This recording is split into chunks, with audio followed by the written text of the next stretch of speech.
Trump to get his take on the situation. Mr. Trump, can you hear me?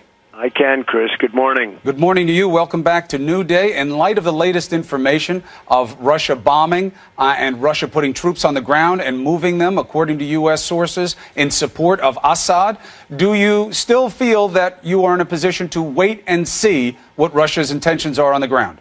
Well, now they're supposedly hitting ISIS, which is a positive thing. And, you know, my attitude is we're backing rebels. We have no idea who they are. As you know, we did it in Iraq, and we did it in other places, in many other places. And frankly, every time we just get bogged down in the Middle East, and Russia will be bogged down in the Middle East. And the Middle East is a disaster, it seems, for anybody that touches it.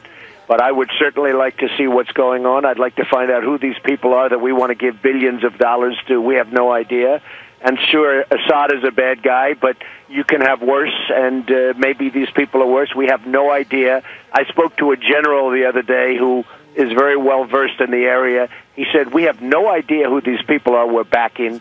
So we just look, we have no leadership. We have bad leadership in Washington. We have no idea what we're doing, frankly. But is wait and see good leadership here? Because you would effectively be subcontracting out the war against ISIS to Russia. Is that a situation? Saving tens of billions of dollars and letting them go after ISIS, because, you know, they want ISIS also. They want to knock out ISIS because they don't want them coming into Russia. They have a bigger stake in a sense than we do, other than if we take 200,000 people that we have no idea who they are, which is the next move I hear we're going to make with our brilliant leaders, our brilliant politicians. But does that sound right, do you think, to American people, that let's trust Russia to take care of ISIS for us? We're not trusting Russia. This has nothing to do with trusting Russia. Russia has to knock out ISIS because Putin and everybody in Russia, they don't want them, the leaders in Russia, which is basically one, but does not want ISIS coming into Russia. They don't want them crossing borders. They don't want them coming into Russia. The concern, so they're going to knock out ISIS whether we want them to or not. The concern is that they're backing up Assad. We're not leading anywhere. We don't lead in any event. We don't lead. We spent $2 trillion in Iraq and lost thousands of lives and wounded warriors and everything else. We spent $2 trillion there. We've spent $1 trillion, and now it's going up rapidly in Afghanistan. We just knocked out a hospital with a gang that couldn't shoot straight. We don't know what we're doing. And frankly, watching, you're not hurting yourself by watching and waiting and not necessarily backing people, Chris, that we have no idea. You don't know who they are. If I asked you who are the people that we're fighting for and that we're backing in Syria, we don't know. Well, you don't know. You can't tell me. You probably don't even know a name. That's actually not 100% true. You are right. It is complex. Which groups of rebels? John McCain had been wrestling with that very early on, who he took pictures with, who he didn't take pictures with. But here's the thing. They have spent time trying to refine the program. They are trying to get rebel groups to do what you're saying, which is fight their own battle for them so the United States doesn't have to do everything, certainly in a place like Syria. But the concern for your position would be you're giving Russia time to organize on the ground, potentially in support of an Assad regime that the U.S. wants to get rid of. That doesn't sound like time well spent, does it? Well, if you didn't have, if the Assad regime was in place right now, you wouldn't have the migration of millions of people and all of the problems that that's causing, and death all over the place. And look, there's nobody that's more into the military and nobody more militaristic than me, but you have to know when to use it. You know, I was the one, and I said it very strongly, and you know this, and it was reported by everybody because, unfortunately, I get a disproportionate amount of publicity. But in 2004, I said, don't go into Iraq. And earlier, 2003, don't go into Iraq. You're going to totally destabilize the Middle East. And by the way, when the terrorists that knocked down the World Trade Center put their families on airplanes, none of them went back to Iraq. They went to a particular other location, which I won't even mention, okay? But they did not go back to Iraq. So, you know, you had some signals right there. But I said, don't knock out Iraq because you're going to destabilize. Iraq held Iran in check.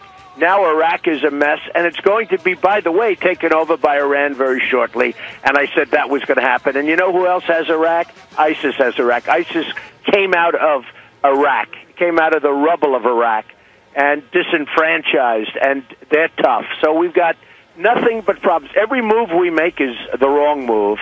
And I was the one that said, stay out of Iraq. And if we stayed out of Iraq, if you just look at some of the things, if we wouldn't have done certain things, you'd have not a great place. I don't want to live there. You wouldn't want to live there, but you'd have a Middle East that would be a lot better off than it is today. Maybe not, but you got to move forward, not backwards. I think maybe. I mean, I don't think it's maybe not. There's no doubt. If Saddam Hussein were around, if we didn't, destroy that, knock the hell out of them so that they no longer, they're nothing.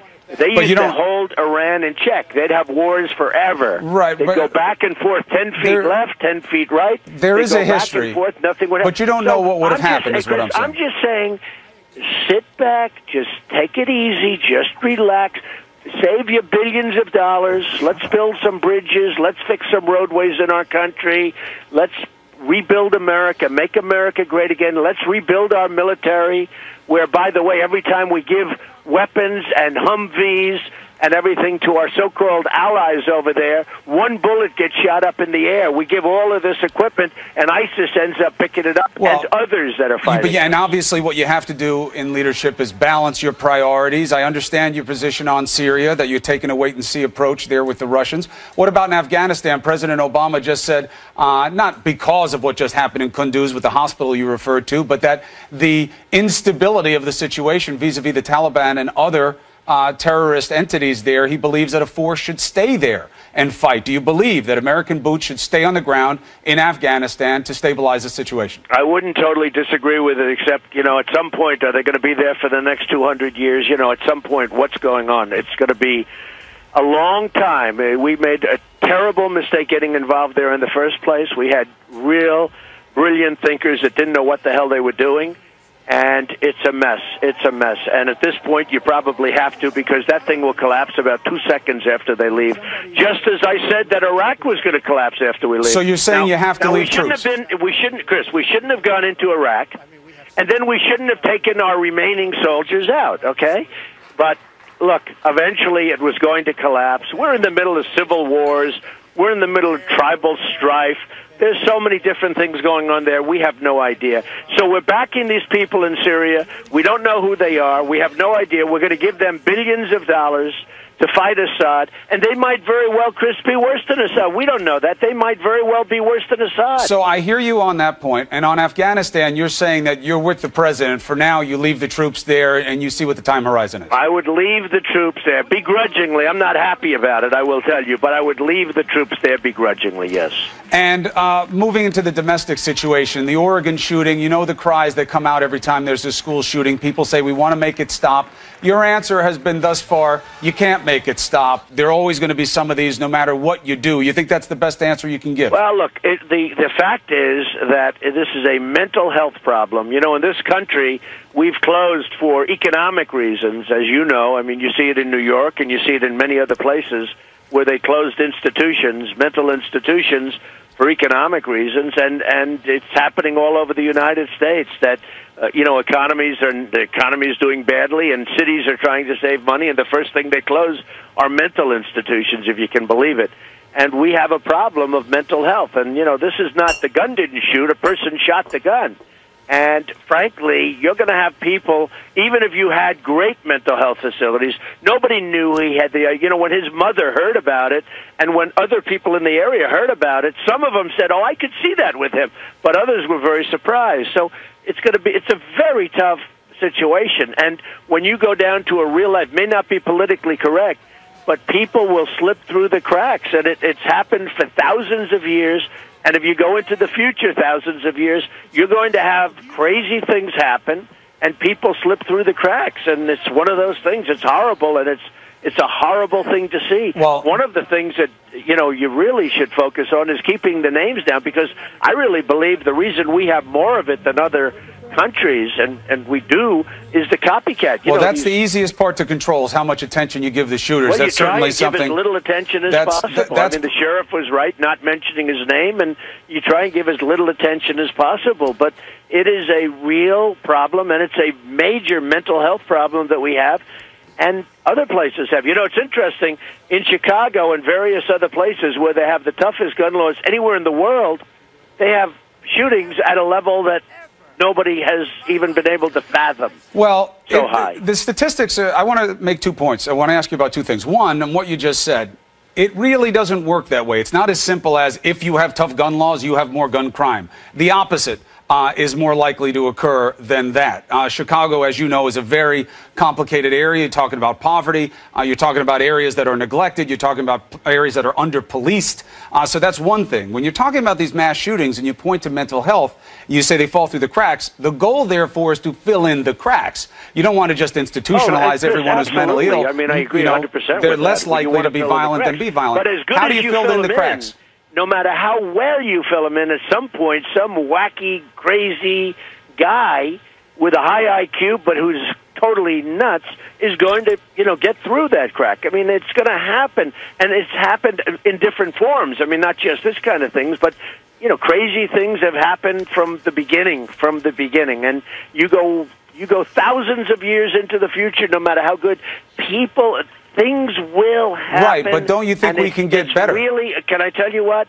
You can absolutely make it better, and you can fill in the cracks. How? But every once in a while, somebody will get through. But what do? Do you start interviewing people before they get a gun? The way other places do? Do you talk to them? Do you call their family? Do you see if they're stable? Would you put that type of onus on the process of getting a weapon? Well, we have right now in 1998 a lot of legislation was passed.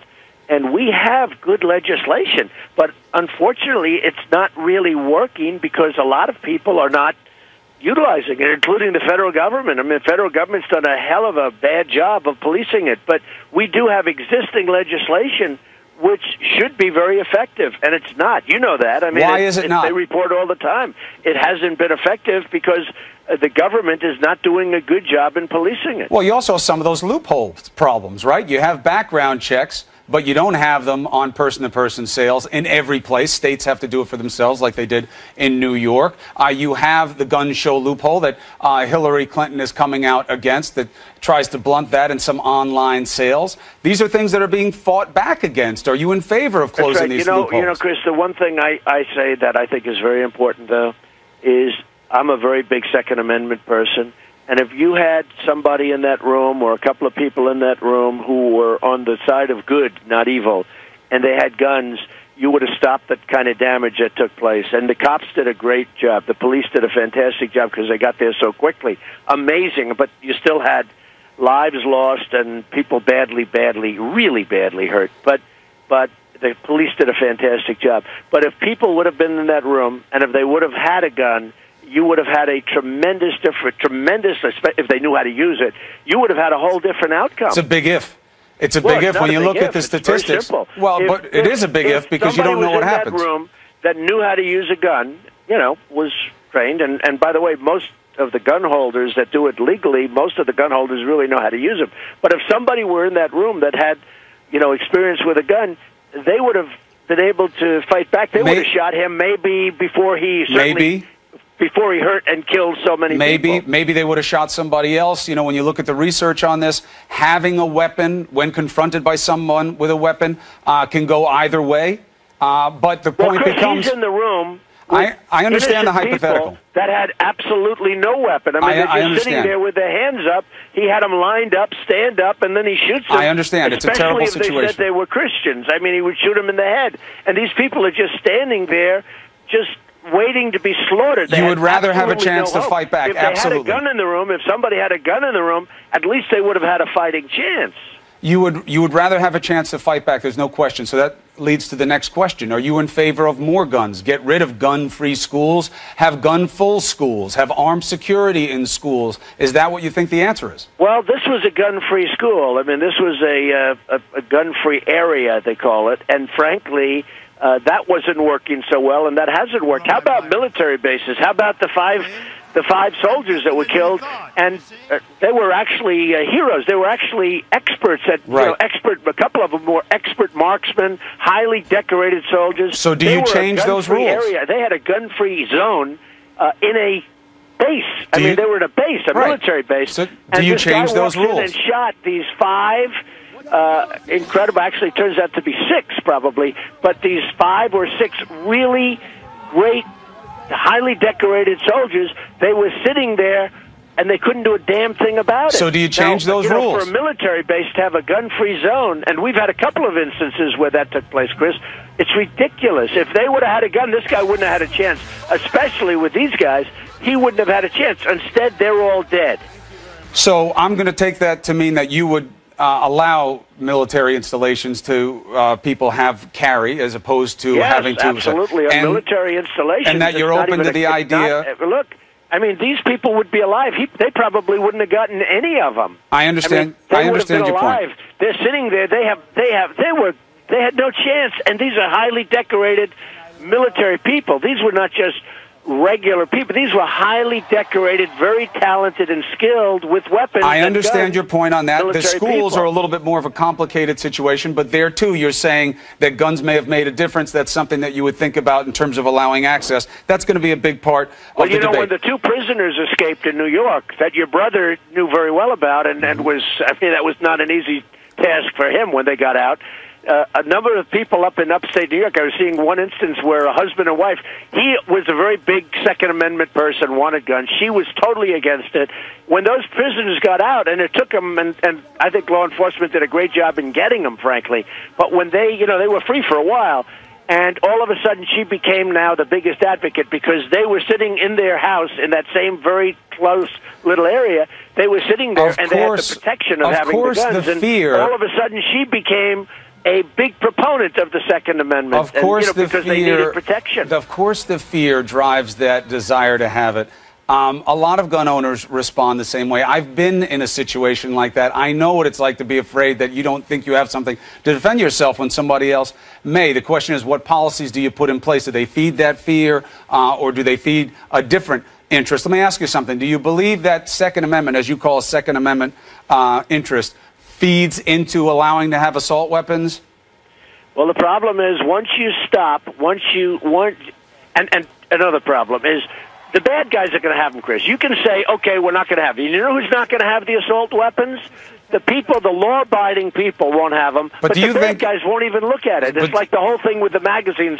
You can't put more than 7 bullets in a magazine. Now they'll have you can't put more than 2 bullets in a magazine. You know, the law-abiding people will listen and they'll do what they have to do. So you're open to the assault weapons too? The bad guys, you think they're going to say, oh, gee, the law says I'm going to only put 7 bullets in a magazine.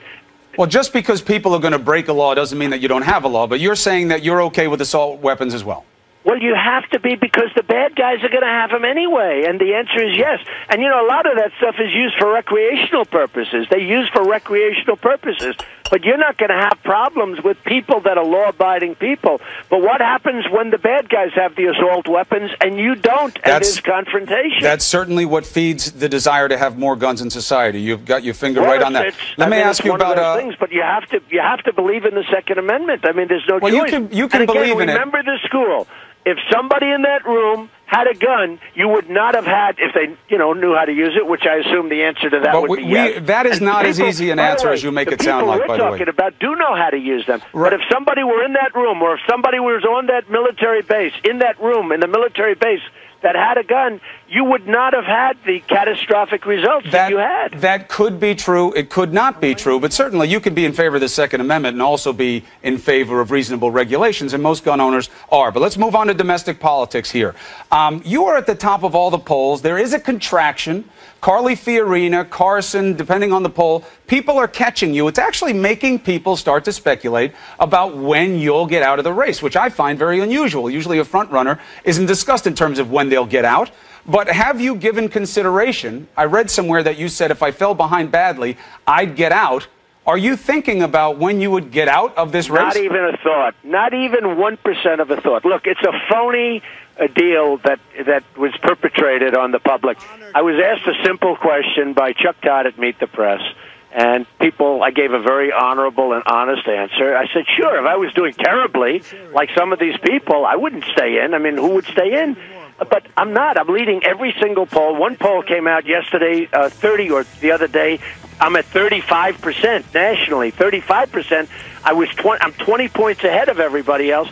Why would I get out? So they ask me a question, and instead of saying like these politicians, I watch these guys that are down at 0 and 1%, and they ask the same question, would you think about getting, oh, I'll never get out, I'll never get out, and you know they're going to be out in the next 2 weeks, okay? But they say that because that's I understand where your take is on them, but, you know, because there's contraction. I'm not getting out. I'm not going anywhere, Chris. I'm leading every poll. I'm leading every state. I'm not going anywhere, okay? I mean, I'll answer it a little bit differently. I gave a very honest answer. I said, look, if for some reason I had no chance and I collapsed, and they take that as saying, oh, maybe there's a little weakness in Trump in terms of the answer. There's no weakness. I'm not going anywhere. I'm leading every poll, and I'm gonna win, and I'm gonna make our country great again. That's what I'm not in this to have self-glorification. I've had plenty of that. I don't need that. I'm in it to make our country great again.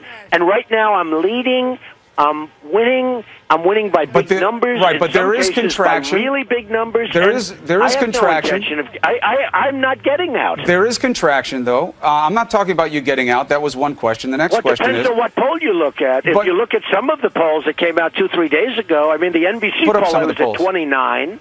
The OAN poll, I was at 35. That came out 2 days ago. But there I was at 35. Right, but there is contraction. Your numbers are coming down a little bit. Others are moving up. There was a 20-point lead. Right. Yeah, I mean, there's contraction in your mind, Chris, because everybody says, in the meantime, I'm there's still contraction. by 5, 6 there's contraction in math. State. It's math. It's not my mind. 29 to 24. That's math. That's not my mind. Why aren't you quoting the polls where there's a 20-point lead? I'm just showing the New Hampshire and the Iowa one. My question is that you hear people saying that you should get out, or you have to change. I don't hear that, Chris. I don't hear that. Well, he asked the question. Well, you do hear Romney's guy went on and said, "I think he's going to get out before Iowa." Question: would you ever get out? I said, "Yeah." If I thought I wasn't going to win, I'm not a masochist. I told them that I'm not a masochist. If I thought I was going to win, and they end up saying, "Oh, Trump, look, he might." It's so disgusting. I'll tell you what. The media is so dishonest. It's so disgusting. Well, I'm trying to ask you honest questions. Let me ask you about this. I'm giving you an answer. Okay, let me make it a little bit different. I'm not getting out. I'm going to win, okay? I gave a very honest answer, but the press takes an answer like that, and they make it like, oh, there's a big story. They make headlines out of it. It's ridiculous. All right, I asked you about it. Let's move on. Out? The answer is, I'm going all the way, and we're going to win, okay? It's a simpler answer, and people can't play around with that. I mean, I watch these politicians. You know they're getting out in the next 2 weeks, and they say, oh, I'm never getting out. They're not telling the truth. All right. I take your answer on that. You're not getting out. Good to know. I'm not getting out. You send Marco Rubio this gag gift with the water and all that. You make your jokes. Interestingly, guys out of his camp are saying this in response. I want your reaction to it. They're saying, yeah, he can send us all the water he wants. Who was tired in that debate? 37 minutes. Donald Trump wasn't just outplayed in terms of substance. He was tired. He's 69. He's old. He's not in shape for this. That's the response coming out of the camp. What do you make of that? They didn't ask me any questions. Every poll, by the way, speaking of polls, Drudge, Time Magazine, Slate, every single poll had me winning that debate. Every single poll that was done, other than some pundits and nobody said I lost it, but every poll. Now, when you talk about the 39 minutes, I didn't say anything. You know why I didn't say anything? Because they didn't ask me any questions. Because the first 2 hours, all they did was ask me questions, and they felt stupid. CNN felt stupid and probably guilty. And I agreed with them because every question was about me. Well, people were weighing in. Wait a minute. Well, people were weighing in. It seems like you could have weighed in. You just didn't. They didn't ask me. Now, how can I speak? How can I speak? Okay, and how can I answer questions when they don't ask me any questions? You have no problem speaking when not asked a question. That's not right. I was asked many questions, and then in the last 38 minutes, they didn't ask me any questions. So a lightweight like this Rubio, who's a total lightweight, by the way, believe me, he's weak on immigration. He's got such problems. He's coming up in the polls. A lot of people he has promised. He looks at you. He says, you're old. You're the old generation. He's lightweight. He's weak on immigration. Take a look at his past. He's got $12 in the bank. He borrows. He works with his car dealer in Florida. Give me a break. Rubio is not the guy that's going to be negotiating with the kind of people you have to negotiate with to turn this country around. But just so you understand, very simple. And he was the one that attacked me first. I didn't attack him. He attacked me. Let me just tell you. He always says, oh, but in the last 28 minutes, he usually uses 28. Now I see he says 38. They didn't ask me any questions.